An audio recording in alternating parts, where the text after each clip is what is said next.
This week is National Volunteers Week, and today I'm speaking to Dominic, who is a community first responder, and he is part of the Spian Bridge and Roy Bridge Community First Responder Scheme in Lochaber.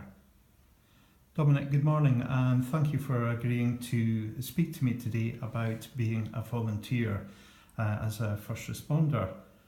Could I start off by asking you, how long have you been involved in this type of volunteering?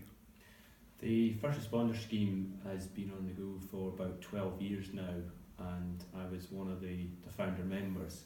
So I've been involved with the scheme for quite some time, but prior to that I had an interest in volunteering and first aid, and did some previous volunteering work before becoming a first responder. So fair to say then that this volunteering opportunity really pulled all the things that interested you together to be able to help your community? Yes, that's correct. My interest in the first aid, my interest in helping the local community and supporting the local community and developing my first aid skills.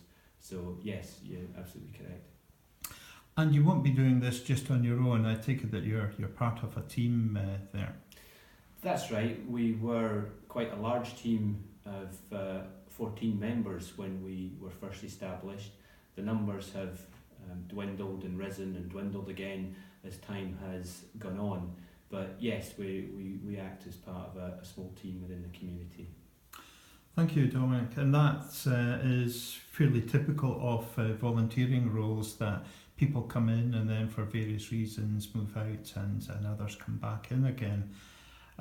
So in terms of the benefits, can I ask you, what do you see as the benefits of this type of volunteering for your community?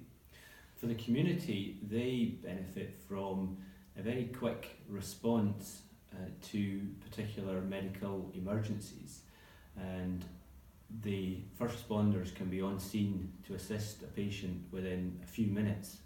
Typically the ambulance, whilst arriving fairly soon, because we are in a rural area and slight distance from our nearest ambulance station, the delay in having an ambulance can be that bit longer, and in a medical emergency where time is of critical importance, having first responders able to respond and be with the patient within a few minutes can be quite significant to the patient.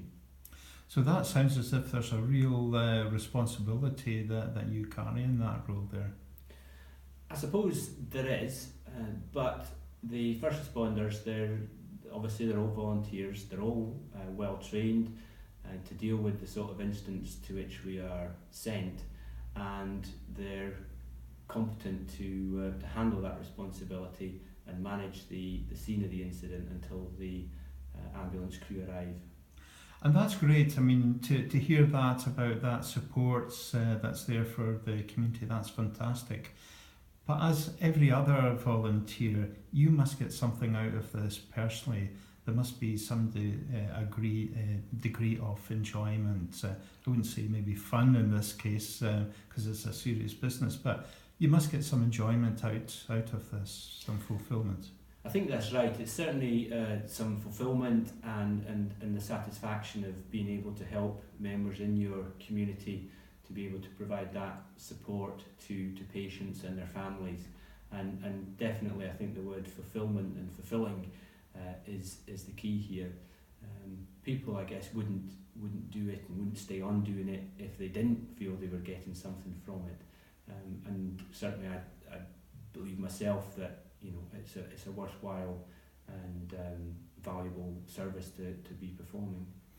Thank you, Dominic. And in terms of volunteering in general, would you recommend volunteering in your community to others? Oh, absolutely. If people can find something that is of interest to them, that they have got skills in and an interest in, and that can be used in a way that benefits others and their local community in particular, then absolutely fully support that.